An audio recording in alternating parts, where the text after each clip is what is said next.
What are the 5 core styles of bourbon that every bourbon drinker must have or have tried? Let's find out.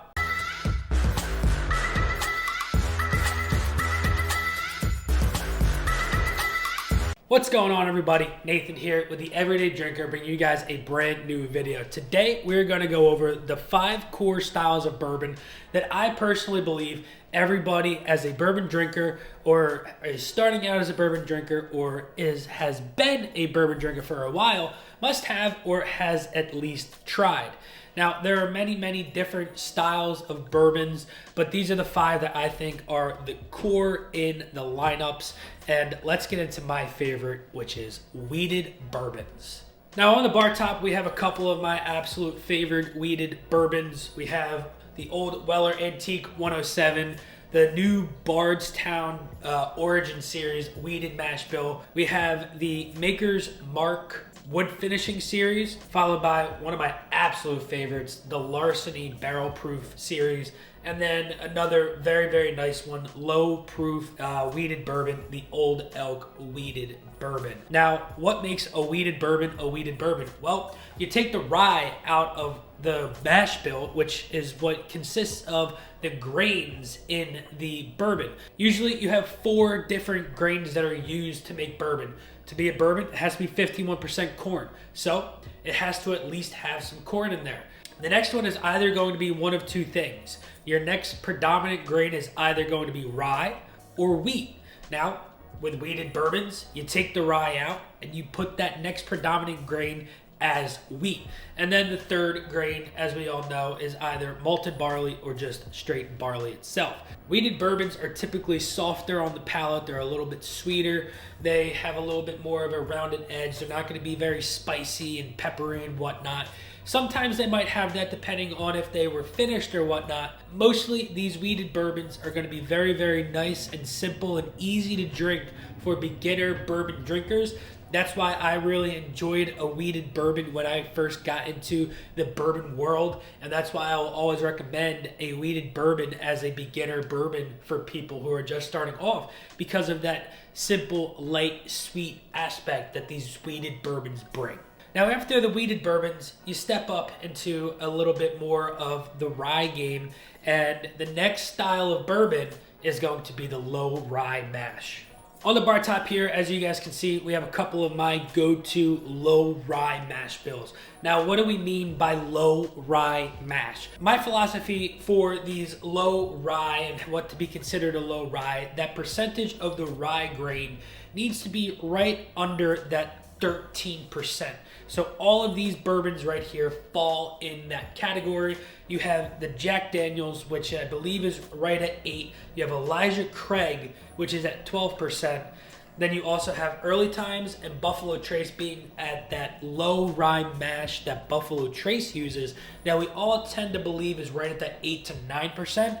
And then Baker's is, I believe, also at 12%. And these are all fantastic. I mean, you have the low proof Elijah Craig at 94 proof, one of my absolute favorite bourbons that I got into, and it is an absolute fantastic pour, one of my favorite mixers. As you can see, we have a pour spout on it because I go through these bottles like crazy. Next up, you have your Early Times and Buffalo Trace. Buffalo Trace is 90 proof. It's another low proof, but it's one of those, as everybody says, quintessential bourbons. It's very sweet, cherry forward, has a little bit of that spice to it, but it's really low compared to a higher rye bourbon, and it has a little bit of spice compared to a wheated bourbon.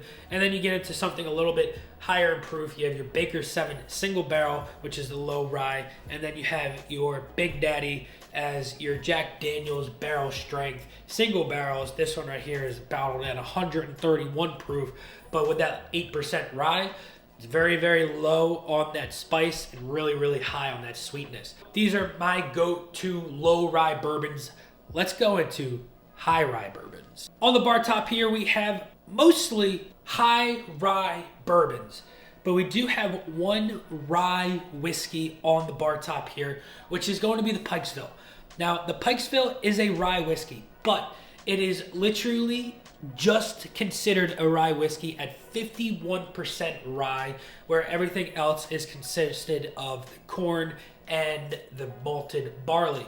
Now, like I said, bourbon has to be 51% corn. This is a 51% rye, so it is just at that rye mark. Now, this is one of my absolute favorite ryes that I just picked up that is sweet and not overly spiced like a traditional true rye whiskey. And that is why this bottle is on the bar top. But moving on from that bottle, we have a bunch of my absolute favorite higher rye bourbons. Now, higher ryes are usually over that 13% rye mark in the mash bill. So we have the 1792 small batch, one of my absolute favorites. A little bit of spice there, get a little bit of black pepper on the palate. Woodford Reserve, one of those that is a little bit oakier, a little bit spicier, a little bit more tannic, but really, really nice beginner pour for rye bourbons.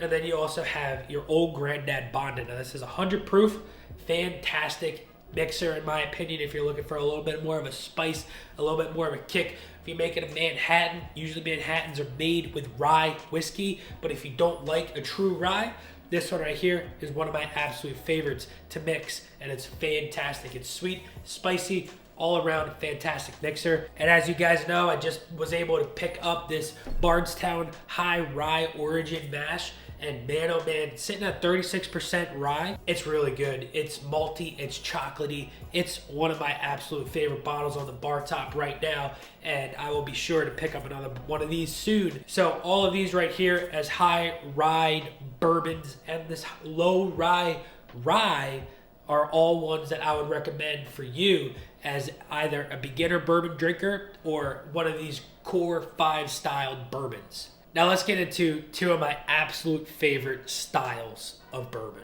Now this is one of my absolute favorite styles of bourbon. This is the finished series. Now finished bourbons are ones that are usually finished in something other than a true American oak. They go from that new charred oak barrel into something like a wine barrel or a maple syrup barrel, or they are finished in another oak barrel but with other staves, such as the Penelope Architect series, which is one of my absolute favorite bottles of bourbon. Then you also have your more readily available French oak stave finished bourbon, your Maker's Mark 46. This is bottled at 94 proof. This Widow Jane Decadence, finished in maple syrup casks, is out of this world. And then next up, we have bourbons that are finished in wine barrels, such as this Blood Oath, finished in Calvados casks, which is apple brandy. Then you have Legion, which is finished in port wine barrels. So you have so many different options of finished bourbons. But my absolute favorite style of finished bourbons goes to a completely different style. And that style is toasted bourbons. Toasted bourbons, toasted finished barreled bourbons are one of my absolute favorite go-to pours. They are super complex. You know, you take your regular bourbon out of that new charred American barrel and you put it in another one that is toasted, and the finishing process from that is so amazing.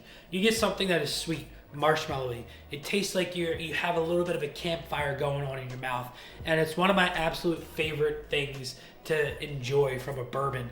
And we have a couple of my favorites on the bar top here. We have the Woodford Double Oak, one of those bottles that you can readily find almost absolutely everywhere. Second one here is one that's a little bit more hyped than I would wish it was, but the Elijah Craig Toasted Barrel is really good. It really is. We have Penelope. Now Penelope releases barrel strength toasted barrels. Now every single one of them is going to be completely different because they either do a different char, they might do a different toast level, and they're all completely different because most of the time they are single barrels and the bourbon coming out of each one is completely different than the last. Another really good one that I just picked up last year, at the end of the last year, is the Phoenix Blend 2XO by Dixon Dedman. Fantastic bottle. It's one that I had said previously. It's one to get people into a toasted bourbon because it does it right. It might not be the best bourbon all around, but it is a fantastic toasted bourbon. And then finally, we have the Old Forester 1910, another one that you can find almost everywhere. I would imagine you can. It's right around that $45 to $50 range. fantastic 93 proof toasted bourbon. So there you guys have it. Those are my 5 core styles of bourbon that I think every bourbon drinker or brand new bourbon drinker should eventually have on their shelves. Let me know down in the comments what you think are other styles of bourbon that people should have. I think that I covered a very, very nice wide range while still keeping it very, very intricate and in those styles themselves. If you have something that you want to add into these lists, let me know down in the comments below. But until next time, this has been Nathan with The Everyday Drinker. Cheers.